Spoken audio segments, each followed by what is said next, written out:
Então, pode botar. Tá certo. Pode começar. Então, meus irmãos, boa noite. Vamos dar início à nossa reunião da noite. Eu vou ler um parágrafo aqui da Revista Espírita. É uma lição bem grande, mas eu separei uns parágrafos, porque não dá para ler tanta coisa agora. Então, diz assim: a maior prova que damos de que realmente internalizamos as noções imortalistas do ser e da reencarnação é recebermos com resignação e coragem a notícia do passamento de nossos entes queridos.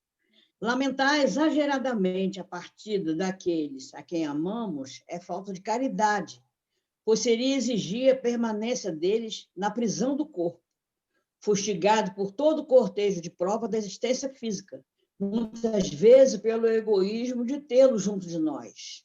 Saibamos impor silêncio às nossas dores, entregando-nos ao trabalho do bem, que nos dará força para prosseguirmos no cumprimento dos deveres. Morrer todos os dias para a existência inferior é uma forma de viver a vida eterna, construindo o futuro glorioso que nos aguarda. Então, vamos elevar o nosso pensamento, mais ainda que já está, né, para fazermos a nossa oração da noite. Graças a Deus, nosso Pai querido, Jesus, nosso irmão, nosso amigo, companheiro de todas as horas. Irmãos queridos, queremos nesse dia especial agradecer ao Pai a nossa permanência na Terra, nessa encarnação, em que temos a oportunidade, Pai, de nos esclarecer sobre situações difíceis que são vividas por todos nós aqui encarnados, quando estamos todos aqui na Terra.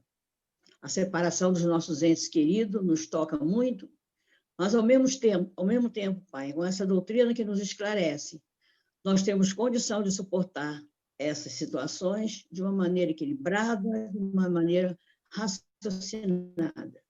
A nossa fé tem uma diretriz, um raciocínio que nos leva ao conforto, que nos leva ao consolo nessas horas de tristeza. E em todas as nossas horas de problemas, de sofrimentos, de dores, nós temos a consolação do Espiritismo que nos ajuda e nos fortalece para os nossos sentimentos. Pai querido, nós pedimos a sua permissão para estarmos juntos nesse instante, mais um momento, para estudar o teu Evangelho, o Evangelho de Jesus, do nosso Mestre. Pedimos que os espíritos amigos que aqui já se encontram, que se encontram na nossa casa do Divino Espírito Santo, também em prontidão para o nosso estudo, possam intuir o nosso irmão e ajudá-lo na sua explanação da noite. E que nós possamos, Pai, acompanhar os seus pensamentos, as suas definições, e também procurar entendermos para que possamos colocar em prática esses ensinamentos que aqui iremos ouvir. Paz para todos os irmãos que se encontram na Terra, encarnados e desencarnados. É a tua permissão, Pai querido, com a sua generosidade, a sua misericórdia, para darmos por iniciado a nossa reunião da noite. Que assim seja, graças a Deus. Muita paz, meus irmãos. Podemos, Sim, então, Helder, né? Está com a palavra. Bom, boa noite, minhas irmãs, meus irmãos. Bom, então hoje a gente começa um capítulo novo, né? O capítulo 15, Fora da Caridade não há salvação. Né? A gente fechou o capítulo anterior, né?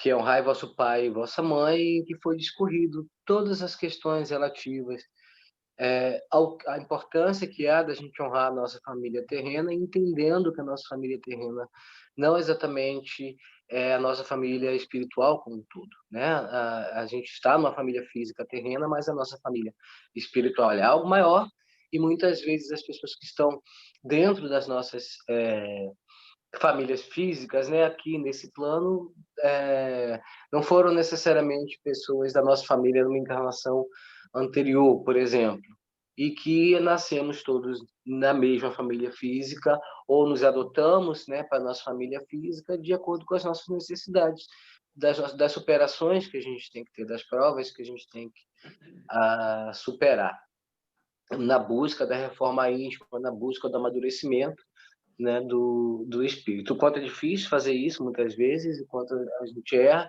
quanto é importante perdoar, é importante saber se perdoar, E é importante entender, no final das contas, a família espiritual como a humanidade como um todo, né? O capítulo fecha muito bem em relação a isso.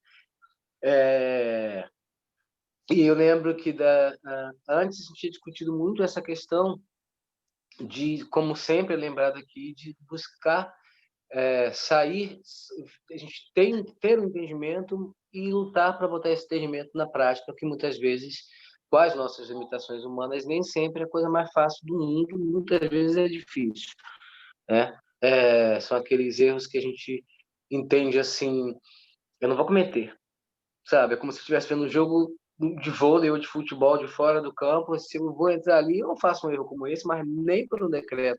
Mas no calor do momento do jogo vai ser justamente o erro que a gente vai fazer, e aí a busca de se entender, de se conhecer, de mergulhar no nosso inconsciente, buscar depurá-lo, justamente é para que esses gatilhos detonadores, né, que acabam fazendo com que a gente muitas vezes tenha dificuldade de colocar em prática a mensagem que a gente estuda e busca entender, ao mesmo tempo sendo caridoso com a gente mesmo, sabendo que é um processo que a gente passa e que a gente vai ganhando, entre aspas, uma musculatura aí, para ir fazendo melhor, para ir se aproximando mais daquilo que é pretendido, sem nunca achar que perdeu tudo porque errou em um determinado momento, né? Mas como a chave inicial, a busca essencial é sempre da superação do orgulho e do egoísmo, mesmo todas as vezes que errou, ou toda a situação que está passando, buscar também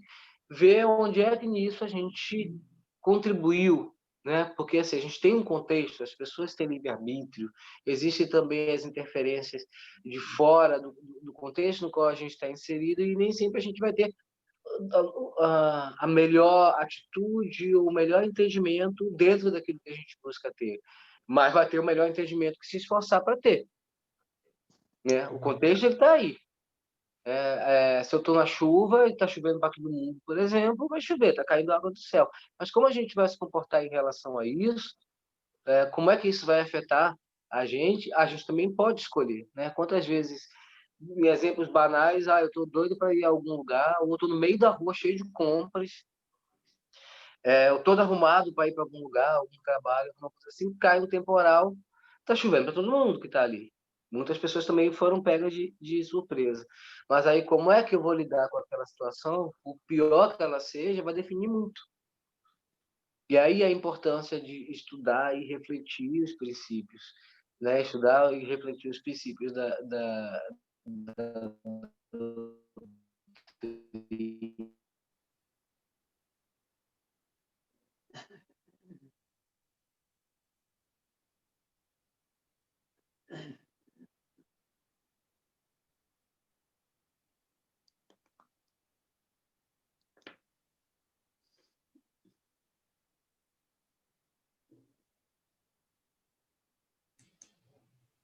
Helder, congelou?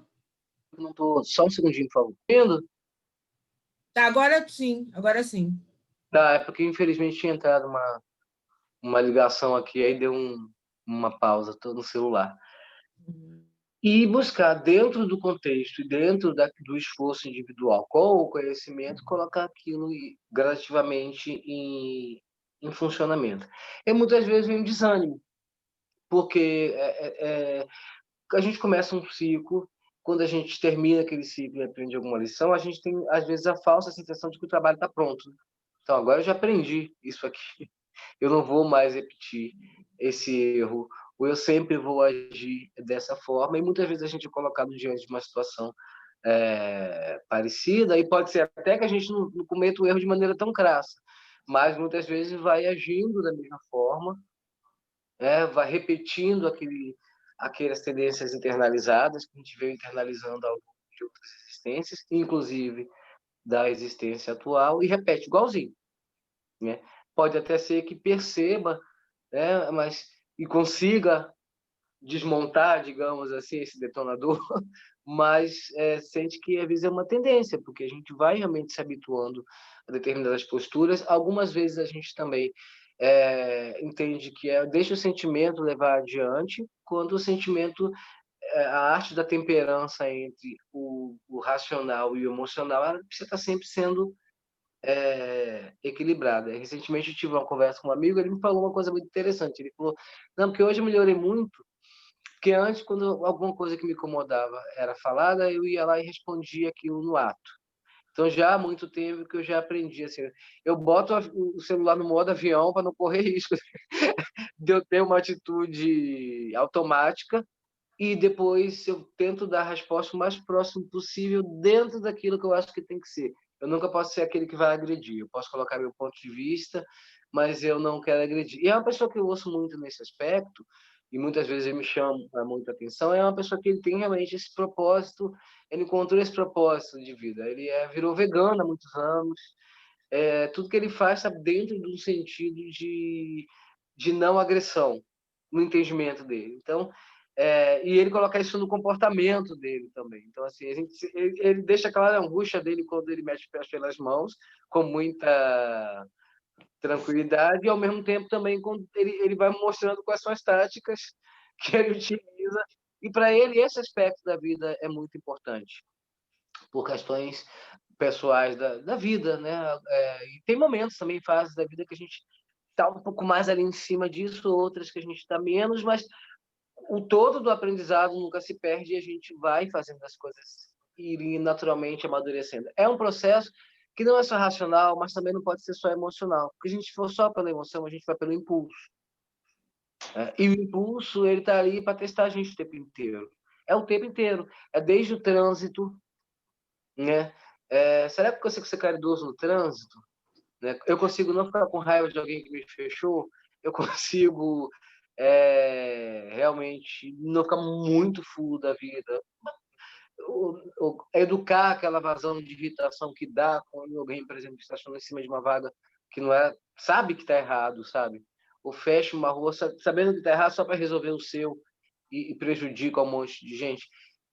Que veio a irritação, que vem mas aí como é que eu estou lidando com isso? Aquela raiva vai ser a tônica do meu dia todo, aquilo vai detonar emoções que estão ali muito contínuas, porque muitas vezes é só o detonador. Às vezes a gente não está refletindo sobre determinados aspectos e uma situação é só um detonador. Né? A gente está preso dentro de um corpo físico que tem suas características muito densas, né? Ou seja, o nosso corpo está regido por hormônios, ele está regido por uma série de as limitações dos sentidos, né?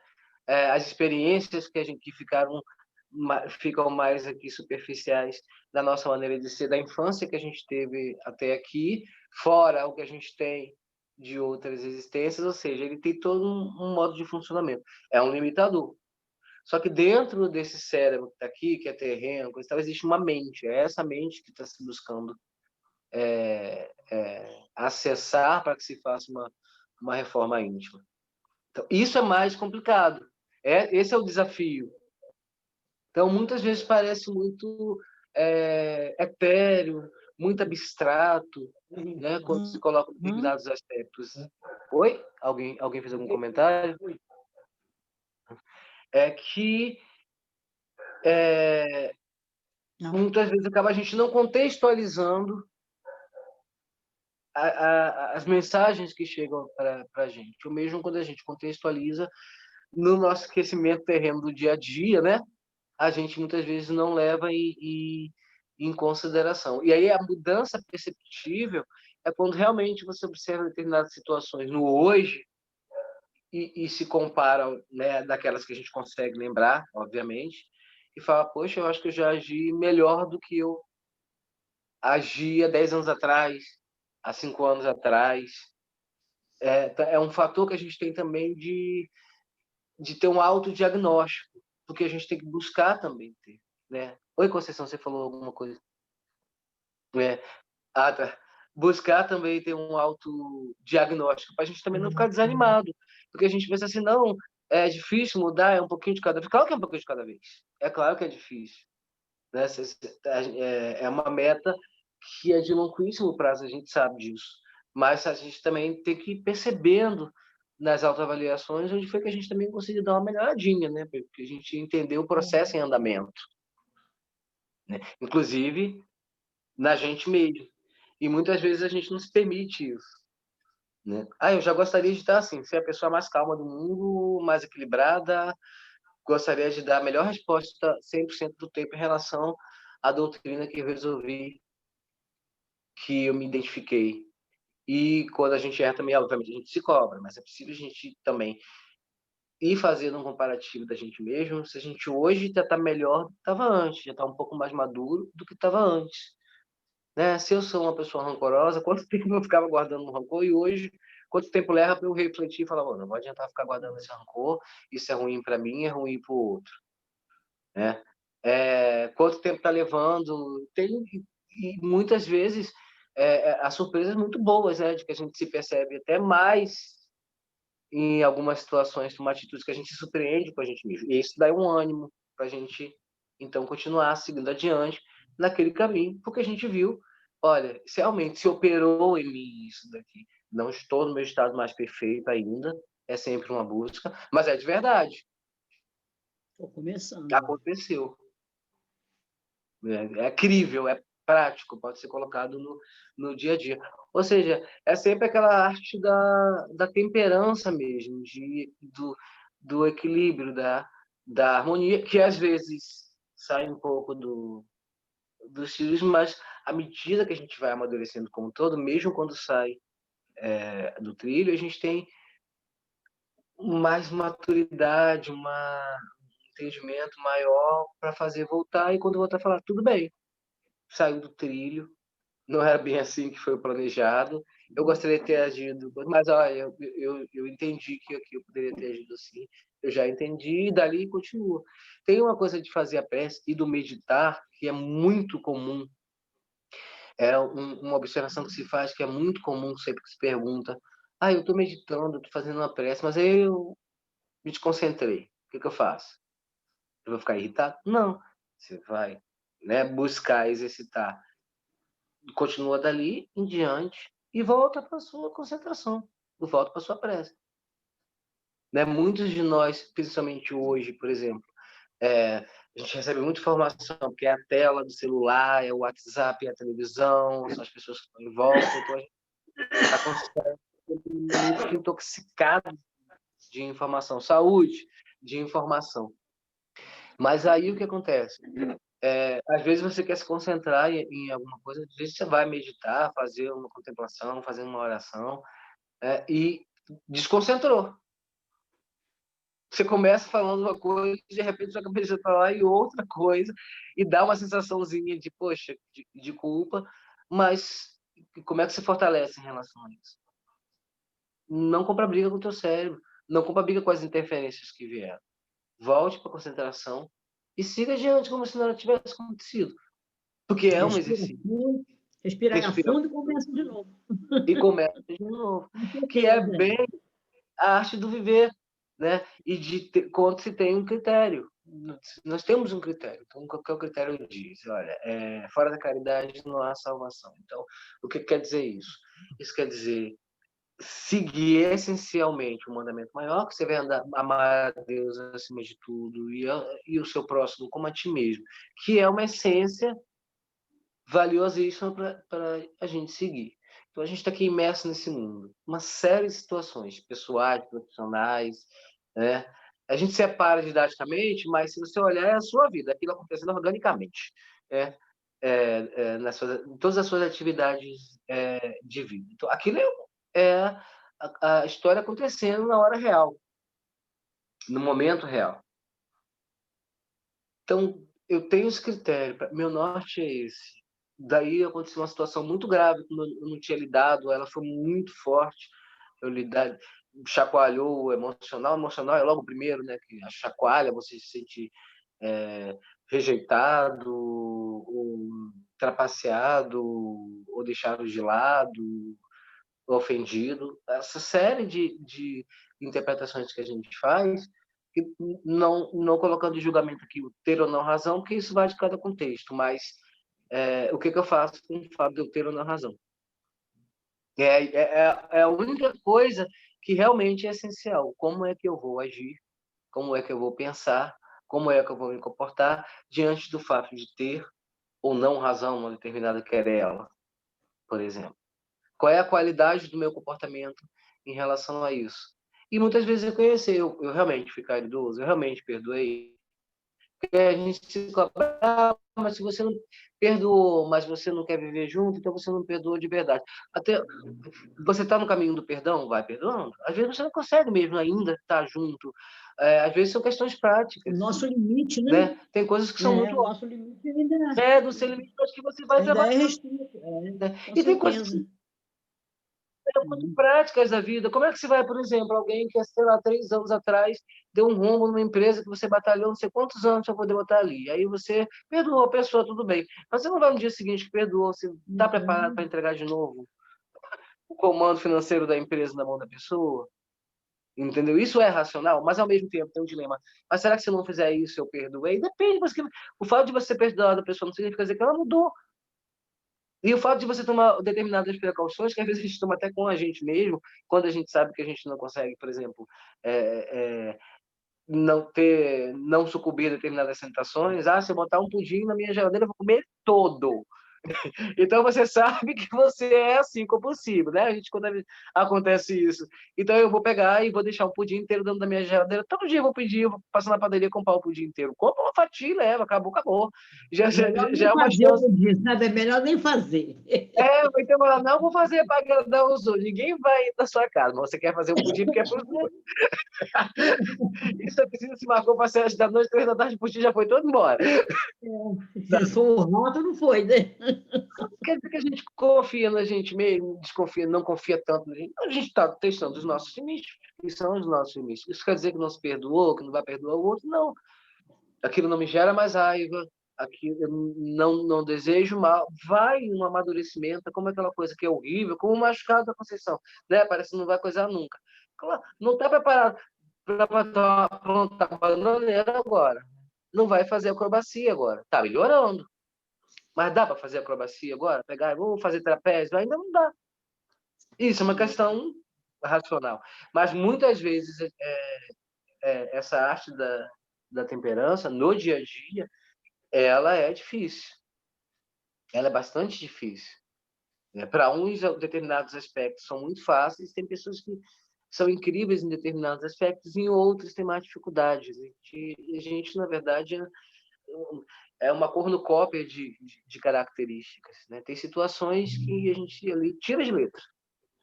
É mais fácil para a gente tirar de letra. Aquilo não nos toca tanto, não faz parte do nosso histórico de vida. Ou a gente já aprendeu a lidar, a fazer igual a água, né? Que vai se moldando ao espaço e vai seguindo adiante, ninguém segura. Mas para outras situações é um pouco mais complicado.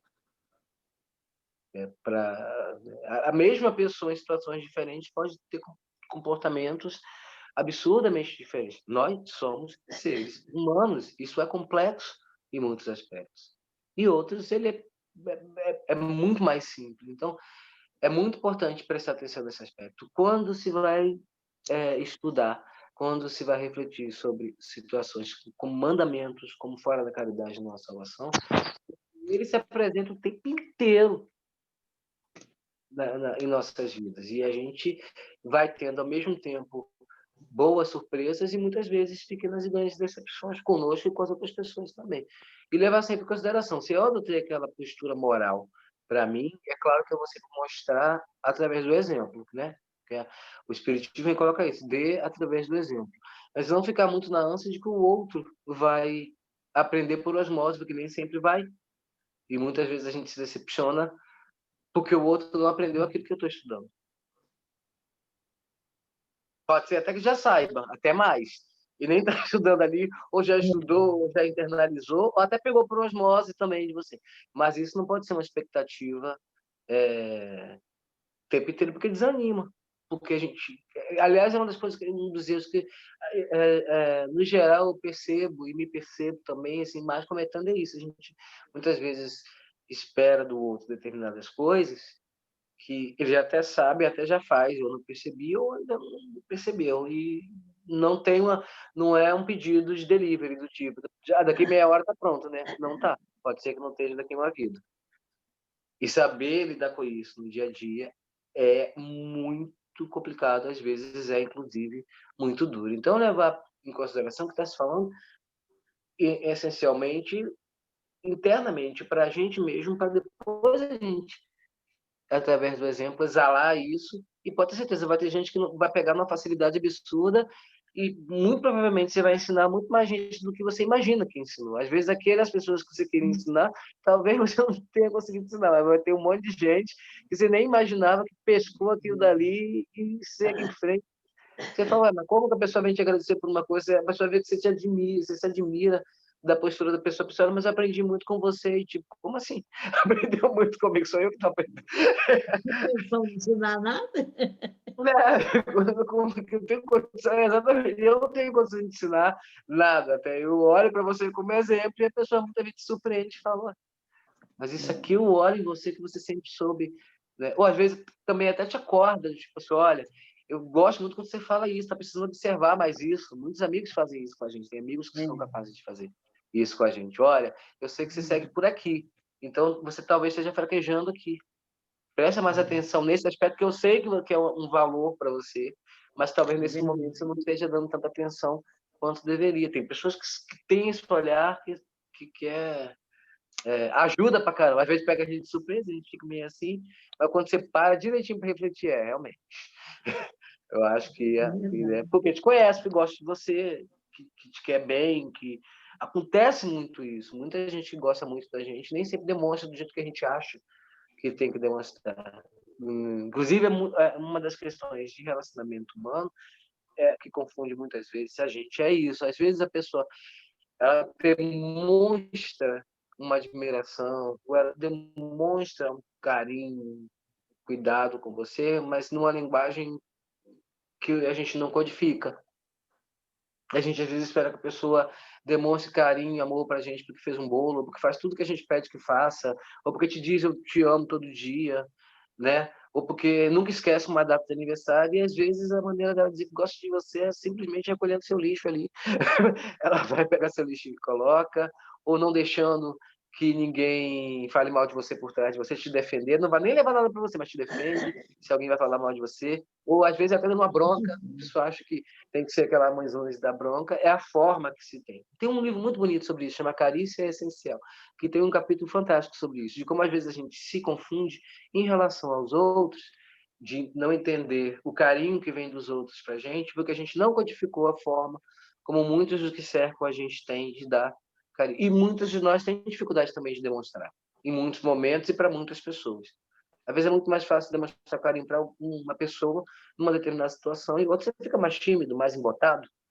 E isso vale também para toda qualquer forma de colocação em prática, né, porque todos esses sentimentos nascem de uma vontade só, né?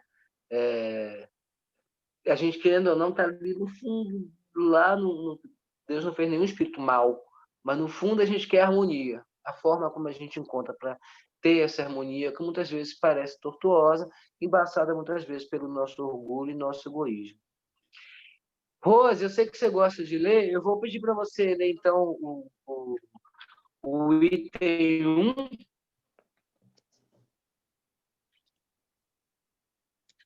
Tá.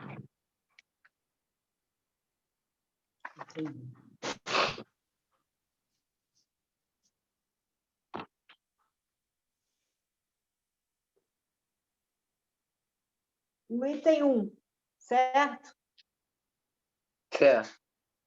O que é preciso para ser salvo? Parábola do bom samaritano. Item 1. Ora, quando o Filho do Homem vier em sua majestade, acompanhado de todos os anjos, se assentará no trono da sua glória, e todas as nações, estando reunidas diante dele, separará uns dos outros, como um pastor separa as ovelhas dos bodes. E colocará as ovelhas à sua direita e os bodes à sua esquerda.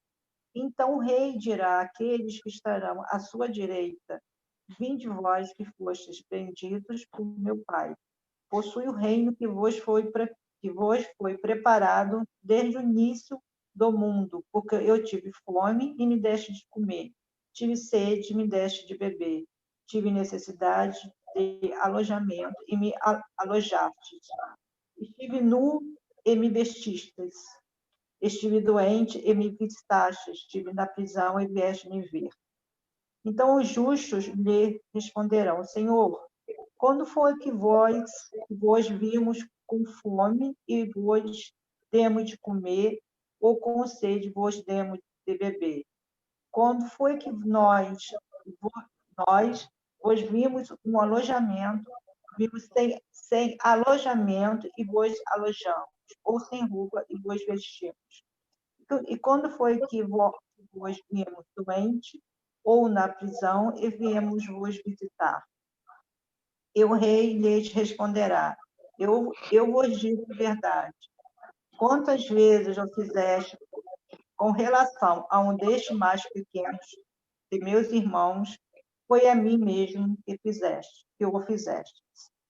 E dirá em seguida: aqueles que estarão à sua esquerda, retirai-vos de mim, malditos, ide para o fogo eterno que foi preparado para o diabo e para seus anjos, porque eu tive fome e não me deste de comer, tive sede e não me deste de beber, tive necessidade de alojamento e não me alojastes, estive nu e não me vestistes, estive doente e na prisão e não me visitastes.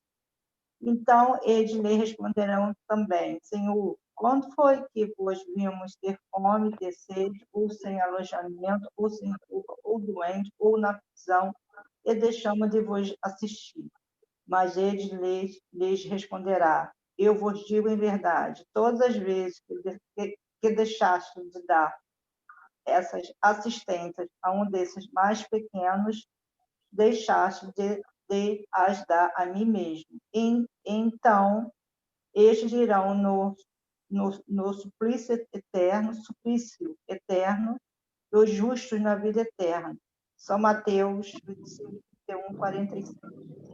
Então, primeiro, assim, é sempre bom, a gente sempre lembra aqui a dureza da linguagem, que fala lá para o inferno eterno, os anjos, né? Que essa é uma tradução, com uma adaptação de um texto que foi escrito 2000 e tantos anos atrás para um outro povo, em que se usavam figuras de linguagem muito mais pesadas do que se usa hoje. Não teria o entendimento que a humanidade alcançou. Então, né? Eu acho que para a gente que está aqui parece chovendo molhado, mas é sempre bom lembrar que, né, não existe dentro da doutrina espírita um inferno físico, né? Um lugar geográfico chamado inferno, e um lugar geográfico chamado céu. O inferno, se tem um irmão sofrendo é inferno, se tem um irmão em júbilo é o céu, e isso vale também para o nosso estado e nosso estado mental. Mas entendo que a mensagem ela coloca da seguinte forma, dentro da lógica de que você ama Deus acima de tudo e o seu irmão como a ti mesmo, toda vez que a gente de alguma forma falha em relação a essa caridade, qualquer um que seja, a gente está falhando com Deus. Porque é onisciente, está em tudo, está em todos nós estamos imersos nele e está dentro de nós, o único ente que a gente consegue realmente entender. Tudo está, Deus é. Então, quando você deixa de ajudar aqueles que se considera porque é mais pobre, está mais fraco, aqui nesse plano, né? Porque a gente está mais forte, mais fraco aqui nesse plano, fisicamente falando. Está passando frio, está passando as privações do corpo, está cumprindo a sua trajetória, né? Em busca de fazer suas expiações, né? O seu trajeto aqui na Terra como planejado, e o certo é que nós nos ajudemos entre nós mesmos, em vários aspectos, senão que a gente vai piorar o trabalho do outro. A gente pode não resolver todo o problema do outro, mas também a gente nunca deveria piorar. O que a gente puder fazer para ajudar é importante fazer. Muitas vezes é mais fácil, outras vezes é mais difícil. Mas é uma questão de consequência, que a gente já percebe isso no dia a dia, de quando você se pauta por uma visão de mundo mais generosa, por uma visão de mundo que você é realmente mais caridoso com o mundo, consigo mesmo, tem uma postura de caridade essencial, as coisas se dão de um jeito. Quando a gente sai plantando discórdia, quando a gente realmente é muito egoísta, as coisas vão se dar de outro, e isso acontece também em toda... Existe uma lei de sociedade, né? Em toda a sociedade que a gente está imerso, a gente também sofre com sofrimento alheio. Então, é muito intrínseco, é algo que está o tempo inteiro acontecendo, né? A natureza está o tempo inteiro interligada e em movimento. Tudo que a gente está fazendo está gerando consequência, e tudo que a gente também não está fazendo, porque não existe um meio termo para isso. A gente tem uma postura de vida, se compromete com ela, e muitas vezes vai vivenciar muitas vezes os dissabores, até olhar para dentro de nós mesmos às vezes é difícil, né? E às vezes não é, né, as nossas sombras. Mas, de fato, quando você faz para a humanidade, você está fazendo para Deus. Quando você é caridoso com o sistema divino, está fazendo para Deus. E quando não está realmente saindo dessa... E a sensação ruim, as sensações ruins, as situações ruins, os retornos ruins, que muitas vezes podem acontecer e tirar a gente de um estado de júbilo, tirar a gente do céu e jogar a gente no inferno, não é uma questão de castigo, mas é uma questão que a gente se desconectou de uma determinada harmonia, por algum motivo. Racional, percebendo ou não. Até quando a gente destrói o meio ambiente, né? A gente está fazendo para Deus, sim, né? Porque se Deus é tudo, está em tudo, está contido em tudo, tudo está em tudo, né? Então, até quando você mata uma formiga, que você pensa que é uma coisa significante, você está fazendo alguma coisa errada. A gente ainda faz, mas é errado, né? Você joga um lixo em qualquer lugar, você está fazendo para Deus. Está destruindo a natureza, está botando fogo no planeta, está destruindo tudo, está fazendo para Deus, para si próprio, para tudo, porque está tudo em tudo. Hoje, infelizmente, né, o que acontece muito hoje, assim, existe uma parcela da população que trabalha dentro da seguinte lógica: se a gente for muito bom com as pessoas do mundo, se tudo estiver indo muito bem, as pessoas vão se reproduzir muito, vão ter muitos filhos e vai esgotar o meio ambiente, porque nós vamos virar muitos seres humanos e não vai dar. Somos já quase 8 bilhões. Não vai ter água para mim. Não vai ter água para mim. Não vai ter água, não vai ter terra, não vai ter... Mas a questão não é o que a gente tem, até para o dobro. A questão é como a gente se organiza. Né? Que a natureza se incumbe de se refazer, né? Exatamente. Nunca deixou ninguém generoso com a natureza. Né? Como é que a gente está se alimentando? Né? É verdade. Como é que a gente está se alimentando? Isso vem em determinados aspectos da nossa vida, assim, como é que a gente está olhando a sociedade? Qual é o meu objetivo de vida? É bom ter dinheiro, mas é só acumular? Né? Porque o dinheiro tem que fluir, né? Para você gerar oportunidade. Você tem, claro, você faz a reserva, não sei o quê, você vai ganhar sempre mais, sempre que possível, mas você vai botar aquele dinheiro em função do trabalho para gerar outras oportunidades, né? Para gerar mais geração. E outra coisa, realmente fica difícil, porque se tem uma parcela, quanto mais poderosa, que acumula e vai tirando o dinheiro e vai apostando em opções que vão destruindo a natureza, ela não está castigando a gente, ela dá muito mais até do que a gente precisaria se a gente quisesse se organizar. A gente produz 7 vezes mais comida do que pode comer. Vê como é que tem mais de 1 bilhão de pessoas passando fome. A gente come o queijo todo e o pudim todo, não pode. De alguma forma, a humanidade como um todo, né, pode não ser como um problema individual, mas a gente como um todo normalizou essa situação. Então, toda vez que a gente individual ou coletivamente faz essa escolha pela não caridade, a gente está deixando de ser caridoso para com Deus também. É o meio ambiente, nas nossas relações pessoais, nas nossas escolhas, né? Luiz, você quer ler o item 2? Perdão, alguém quer comentar? Porque eu não abri. Ninguém mais gostaria de comentar? Você pode ler, Luiz, então, o item 2? Por favor.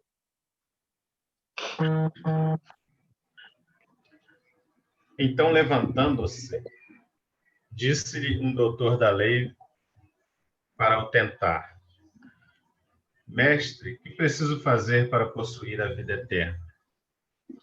Respondeu-lhe Jesus: Que é o que está escrito na lei? Que é o que lês nela?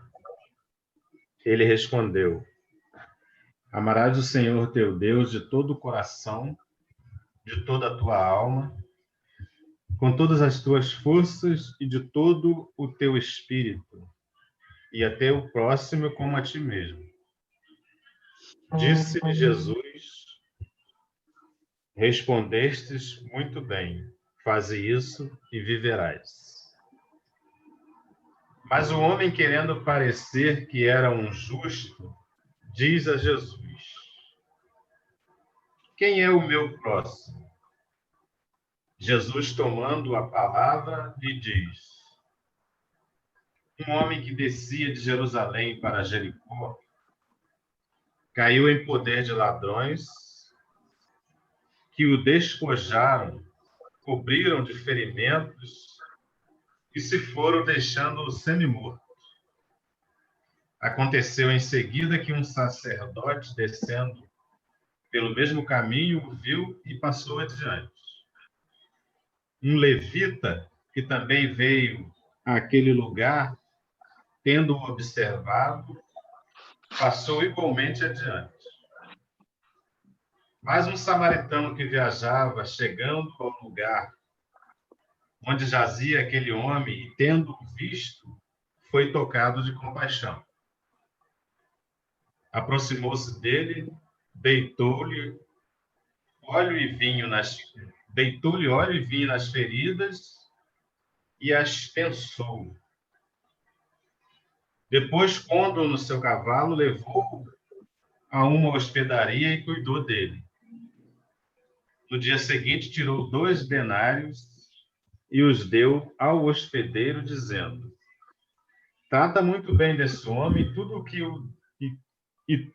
o que dependeres a mais, eu te pagarei quando regressar. Qual desses 3 te parece ter sido próximo daquele que caíra em poder dos ladrões? O doutor respondeu: aquele que usou de misericórdia para com ele. Então, vai, diz Jesus, e faz o mesmo. São Lucas, capítulo 10, versículos 25 a 37. Alguém quer fazer algum comentário? Essa é a parábola, né?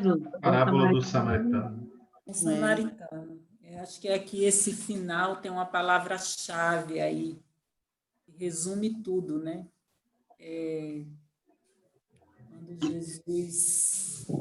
Quando o doutor da lei responde, né? Aquele que usou de misericórdia para com ele. Então, eu acho que esse sentimento de misericórdia é o que nos leva à verdadeira prática da caridade, né? Quando a gente está imbuído do sentimento de misericórdia. Porque sem a misericórdia, a gente faz uma caridade meio que, né? Mas muitas vezes superficialmente, né? Com um sentimento assim de dever, né? De obrigação, muitas vezes para se dizer que a gente é bom, né? Somos caridosos. Mas quando a gente está imbuído da misericórdia, eu acredito que a gente realmente realize a verdadeira caridade. E o samaritano, né? O samaritano que não tem o rótulo de sacerdote. Né? Exatamente. No item 3, o Kardec vai discorrer sobre tudo isso, né? Ele vai explicar bem. Você quer ler, Conceição, então, item 3, que aí a gente... Então, ele vai dizer que... Eu vou ler e depois a gente... Aí a gente abre para considerações. Então, que é bem grandão, toda a moral de Jesus se resume na caridade e na humildade. Isto é, nas 2 virtudes contrárias ao egoísmo e ao orgulho.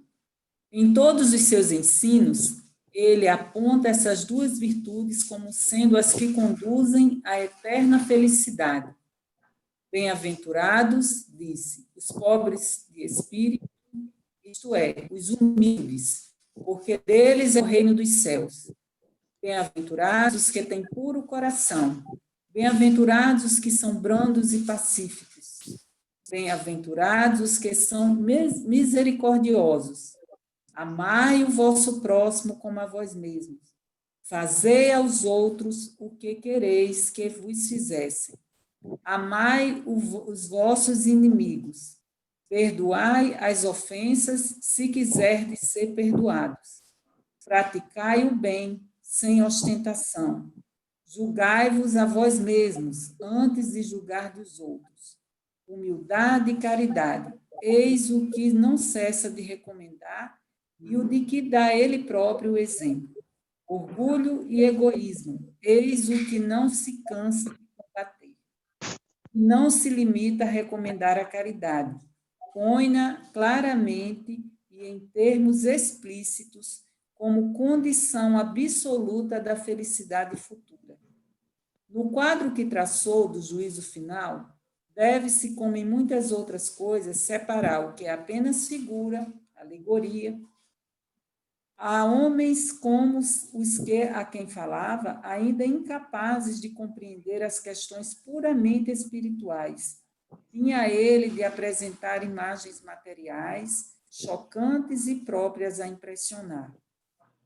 Para melhor apreenderem o que dizia, tinha mesmo de não se afastar muito das ideias correntes quanto à forma, reservando sempre ao porvir a verdadeira interpretação de suas palavras e dos pontos sobre os quais não podia explicar-se claramente.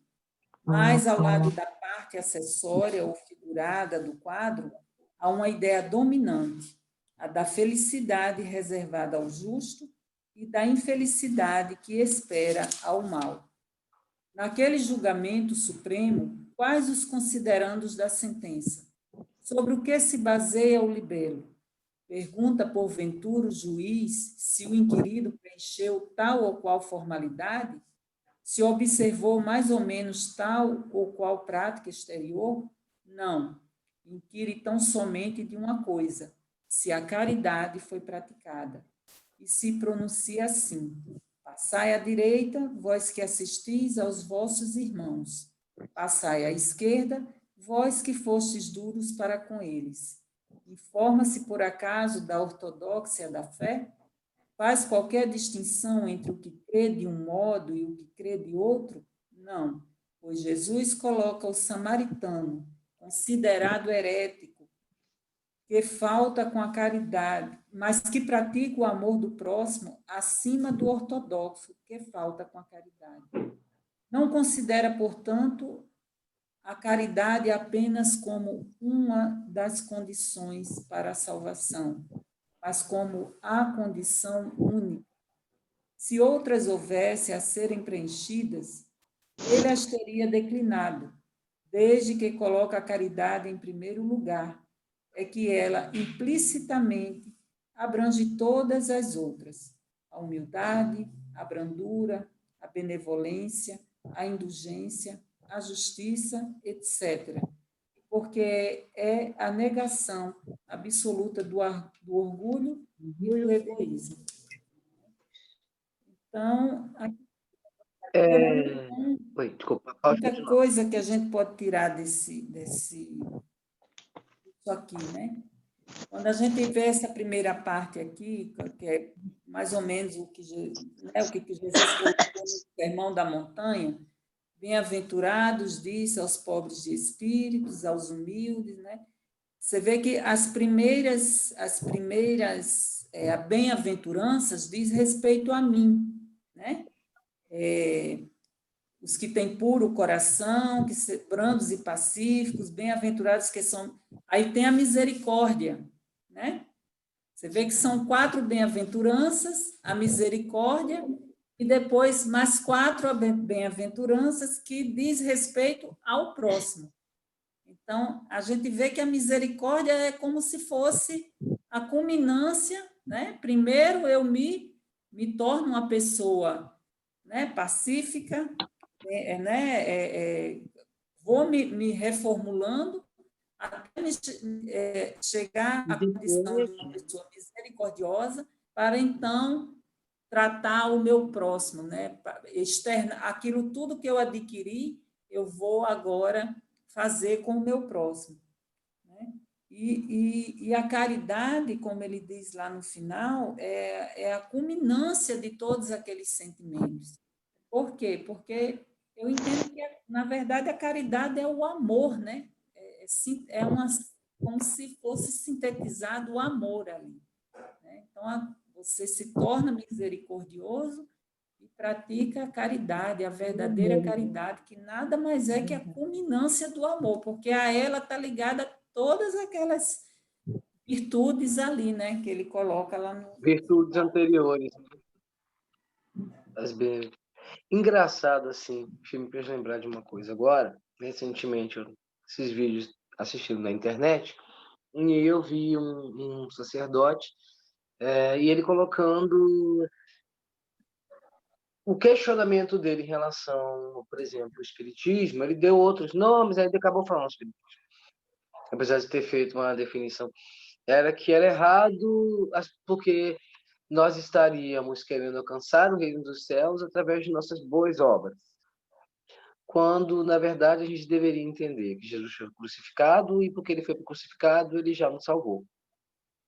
E aí entra o racional, né? Fala assim, peraí, olha só, tá, eu entendo que ele deu esse exemplo, né? Tanto que ele vira aqui no final, né? E ele pede para você, vai e faz o mesmo, né? Quando ele diz aqui para o homem da lei, né? Você já não entendeu a lei? Agora você vai e faz o mesmo. Por quê? O que ele fez foi um exemplo. Caminho, verdade e luz, para que a gente também busque trilhar o caminho de ser caminho, verdade e luz. A gente multiplique esse exemplo na humanidade, para se alcançar, então, uma salvação maior. Já seria grande misericórdia quando toda a humanidade estiver ali naquele mesmo equilíbrio, naquela mesma harmonia, o que a gente sabe que é um caminhar que isso ainda está, né, acontecendo. Os nossos irmãos mais amadurecidos, eles já alcançam uma outra compreensão da existência, da vida, e a gente está no nosso caminhar também, tem quem está vindo nessa... É bem metafórico, né? Porque a gente está aqui no plano terrestre, a gente fala subida, mas não... É metafórico também, porque isso é uma visão que a gente tem física, né? Subida, esquerda, direita. É mais para colocar a linguagem no nosso entendimento, nas nossas referências. Como ele está diz falando de algo maior. As palavras de Jesus, elas são palavras de vida eterna. Por quê? Porque a cada vez que a gente desenvolve um pouco mais, a gente tem uma compreensão mais abrangente, a gente vai entrando na profundidade daquele ensinamento. Né? Como Kardec diz aqui, e você colocou no início, essa linguagem rude, dura, era para aquele povo que estava numa infância espiritual ainda. Eles não tinham ainda, né? É como Paulo diz, você ainda era o leite, né? Não podia ainda se alimentar de coisas mais sólidas, né?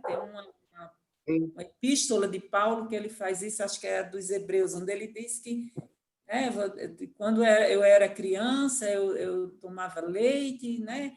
Então, assim, não era possível ainda aquelas pessoas aprenderem um sentido mais profundo espiritual. Então, era necessária essa linguagem mais dura. Mas hoje não.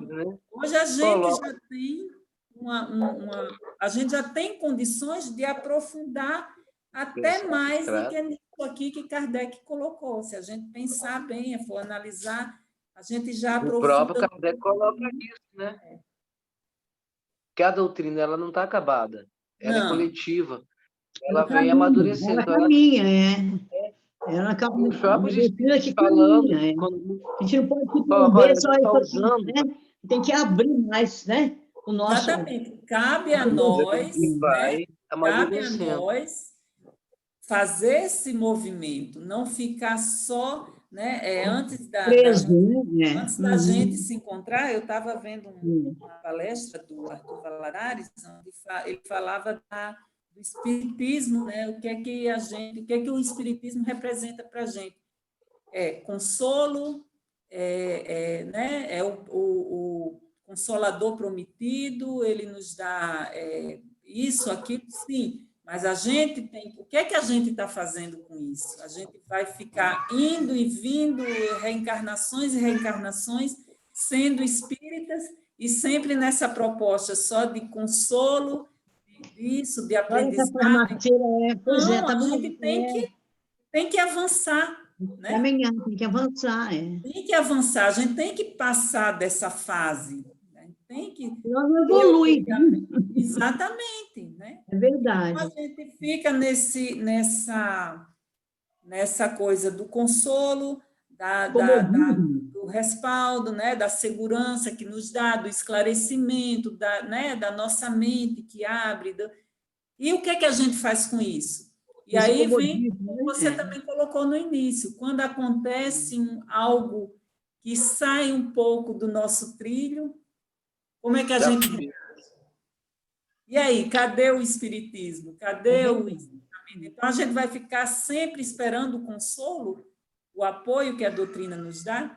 E quando é que a gente vai Ou achar que não, ou achar assim, tipo, não, já veio Jesus e ele já, pronto, o que tinha que fazer, já fez, agora só deixando ir com a não, maré. Jesus vai me proteger sempre, os espíritos Tem um vão me exemplo, proteger. né? Não, Já fez muito, mas É. esse muito que ele fez, o sacrifício todo dele é para nos dar um caminho, guys. Tem que trilhar o caminho. Se trilhar o exemplo, não adianta. Aí tá, eu sei o que fazer, mas por que não faço? Já foi feito. já foi O feito. caminho daqui é Salvador. Então, eu sou doido para chegar até Salvador. Mas fulano já foi, para que eu vou? É você que tem que ir. Você tem que fazer. É igual a escola, né, Helder? É igual o professor. Ensina o básico, né? Ensina as vogais, as consoantes, juntar as sílabas, mas ler os livros é o aluno que tem que fazer. Então, Exatamente. dá para a gente o básico, mas a gente tem que nos esforçar para nós temos cérebro, né? Ele pode acompanhar, ele pode incentivar. Ampliar aquele horizonte, Como é que você vira bom lendo? Não tem essa questão de dizer, né? De dizer que Jesus, ele não sei qual a expressão que usa, né? Que ele já coisou todos os nossos pecados. Não, Jesus, ele só veio, tudo que Jesus fez, a vida dele, né? É para dizer para a gente que é possível. Ele é o caminho, ele veio dizer assim, é possível. Olha,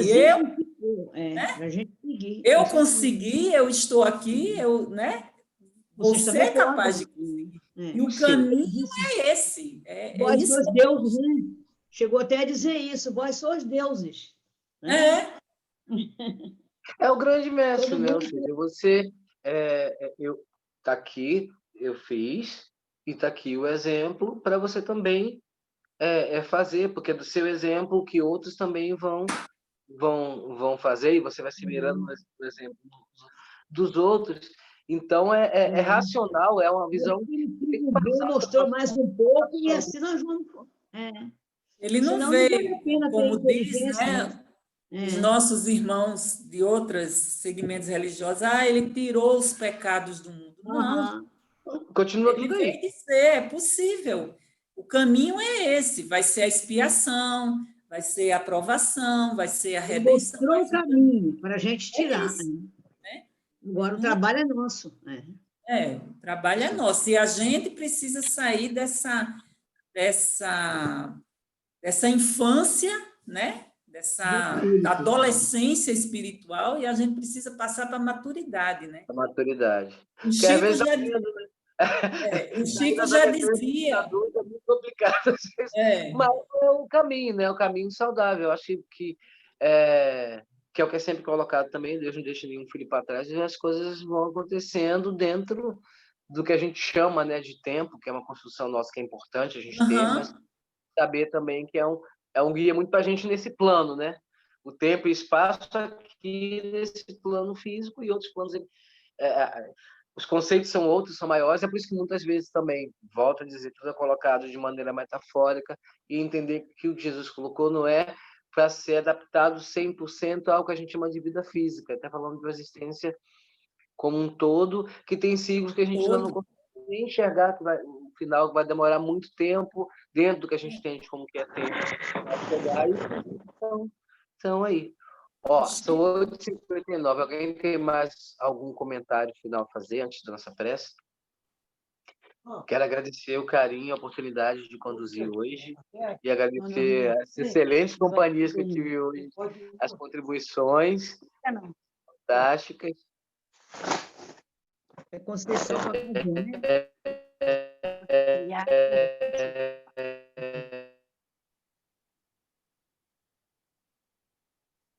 É Conceição para fazer.